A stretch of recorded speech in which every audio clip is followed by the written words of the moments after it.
Olá, meus amores, vamos dar início à nossa aula de português de hoje, falando sobre aquele material que a gente tinha pedido para pesquisar, certo?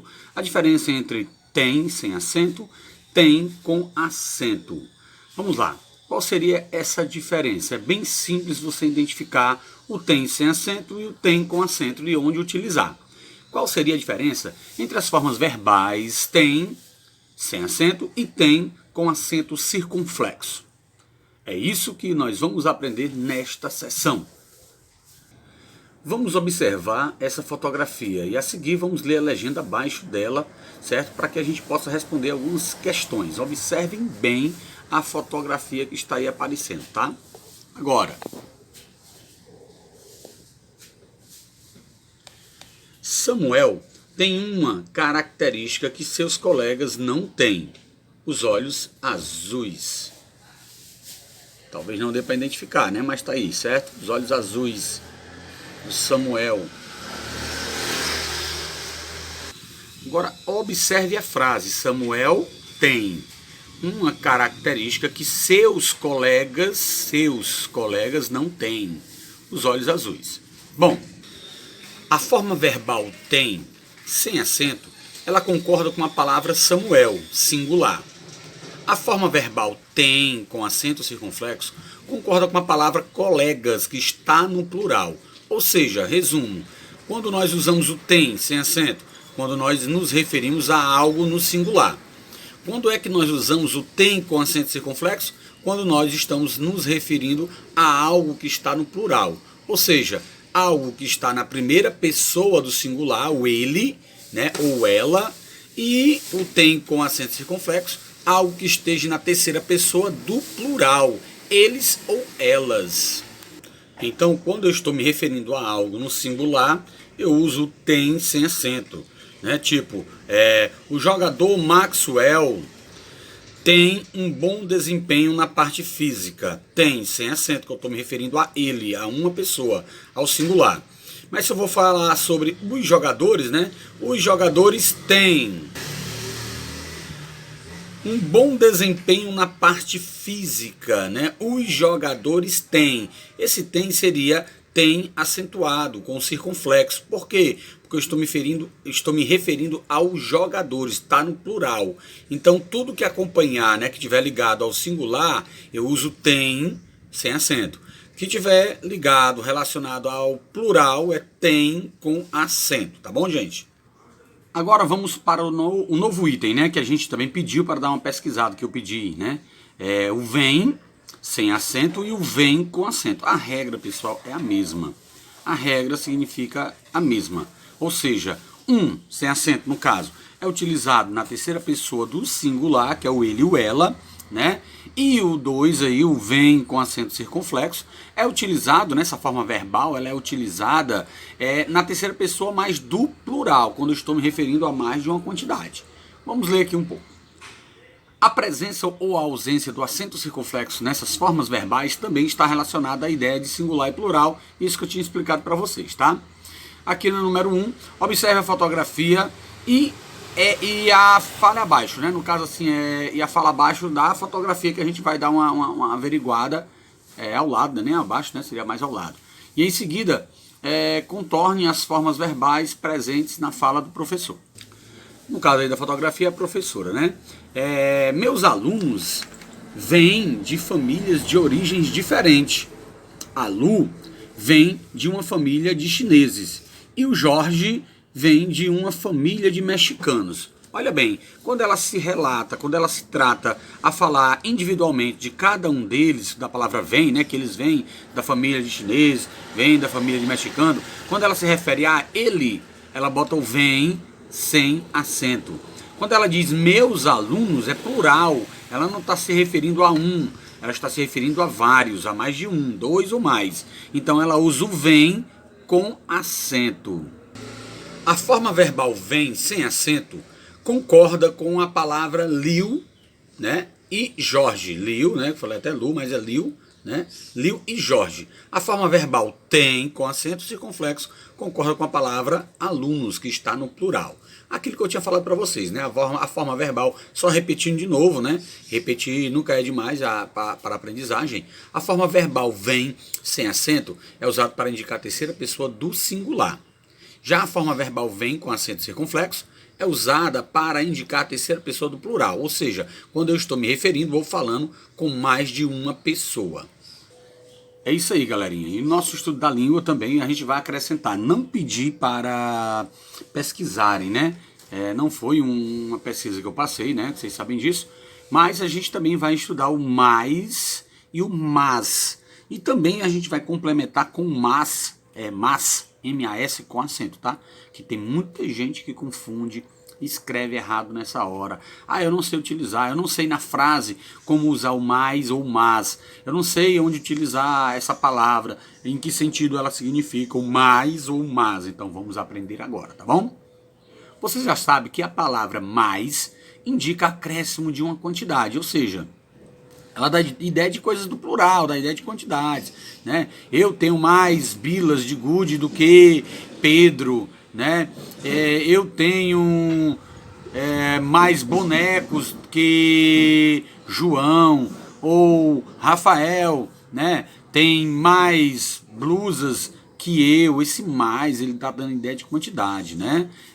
No meu prato eu coloco mais arroz do que feijão. O arroz está complicado, viu? Porque o arroz, o preço está lá em cima, né, pessoal? Então a gente tem que estar dando uma de mágico aí na hora da refeição, né? Apesar de não ser tão nutritivo nem tão bom, também um arroz faz mal para muita coisa, né? Para a saúde. Mas, vamos lá. Olha aí o mas, viu? Eu acabei de utilizar aí na frase, o mas. Mas, vamos lá. Ideia contrária, ideia oposta, né? Então, continuando a nossa explicação, o mais com M-A-I-S, ele dá essa ideia de quantidade, tá? Por exemplo, 2 mais 4 são 6, a junção de quantidades que eu estou falando. Será que essa palavra pode ter outra função? É o que vamos estudar agora. Além disso, vamos aprender também a diferenciar as palavras mais e mas. Será que, além da escrita, elas também possuem sentidos diferentes? Com certeza elas possuem sentido diferente, pessoal. Sem sombra de dúvida, né? Cada uma delas indica uma coisa diferente da outra. Como eu disse, mais com A-M-I-S, ela vai dar a ideia de quantidades. Quando eu estou falando de quantidades, comparação, adição. Quando eu estou falando de quantidades, eu uso mais. Quando eu estou falando de sentidos opostos, de coisas contrárias, aí eu uso o mas, com A-S. M-A-S. Já o M-A-S com acento a gente vai ver em seguida, tá bom? Vamos ler agora a tirinha. Vamos ver essa tirinha bem engraçada, né? Tem a aranha, né? Uma das mais famosas que tem, a Viúva Negra, né? Ela fala: é uma injustiça. Eu sou a Viúva Negra, a aranha mais venenosa que existe. Olha aí a palavra mais, hein? Mais venenosa, que ela tem mais veneno, ideia de quantidade, tá bom?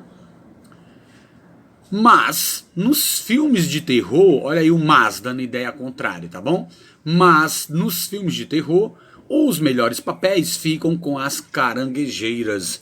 É aquela ideia de tamanho, né? De coisa horripilante, de coisa... Aí as pessoas temem mais, né? Temem mais, olha só, temor de quantidade, né? Tem mais temor. Mas, no entanto, a que tem mais veneno seria a Viúva Negra, uma aranha bem pequena, certo? Deu para vocês compreenderem aí, né, a diferença entre o mais e o mas, né? Um dá ideia de quantidade e o outro ideia contrária. Como você pôde perceber, além das diferenças na escrita, as palavras mais e mas possuem também diferentes sentidos na frase.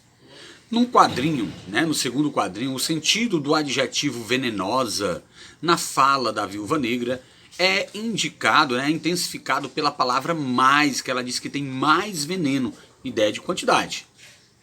No último quadrinho, a aranha apresenta uma ideia oposta à do segundo, indiciando ou iniciando, né, com a palavra mas, dando uma ideia de oposição, né, como ela fala, quando ela fala mas, as mais usadas, né, nos filmes de terror, ficam os melhores papéis, né, ficam para a aranha caranguejeira, né, ela fica de fora. É um mas, né, de oposição. Vamos lá. Além de indicar a ideia de acréscimo de uma quantidade, a palavra mais é contrária de menos e é utilizada para dar intensidade ao sentido da outra palavra. Já a palavra mas é utilizada para apresentar uma ideia de oposição a que foi apresentada antes, que a gente estava falando do papel, né, das viúvas, das aranhas, né, do tamanho e do veneno que elas possuem, certo? Então, tanto no quadrinho, né, que a gente está apresentando aqui, quanto lá na tirinha, a gente viu as ideias, a gente viu, né, como se utiliza o mais ou o mas. Vamos agora para o mas com acento. Mas, a outra palavra muito parecida com a que você estudou nessa sessão e que também pode nos confundir bastante é a palavra mas. M-A-S com acento no A, que é o contrário de boas, né? Eu não vou dizer maus, eu digo mas. Veja alguns exemplos aqui que nós temos aqui para apresentar para vocês. Lembrando, viu? Vocês têm que ter muito cuidado na hora de fazer, na hora de na frase usar o mas sem acento e o mas com acento.